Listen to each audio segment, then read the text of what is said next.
How do you heal yourself? Exercise is a source of nutrients, the source of healing. If you offer your time to truly present for your body, to move your body, to allow yourself to heal naturally. So when I breathe in and out with relaxing, with resting, I generate the energy of healing right away. I feel when I exercise, I feel my whole ancestor exercise with me.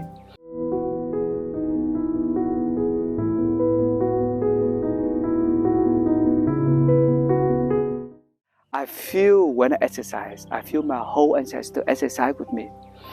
So I feel very healed in my body. So I don't feel fear, I don't feel afraid that I do alone. I have trust in this body. The healing elements always there.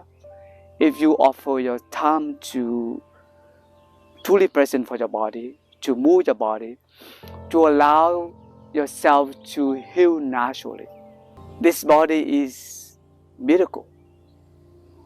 You recognize you can move your hands, and that is miracle.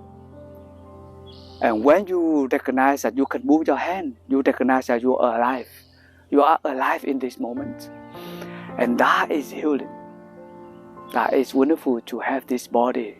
You can move, you can breathe, you can relax, and you can heal at the same time. So I have that trust anytime that when I do exercise. I trust to this body. I entrust my body, and my body entrusts me, myself.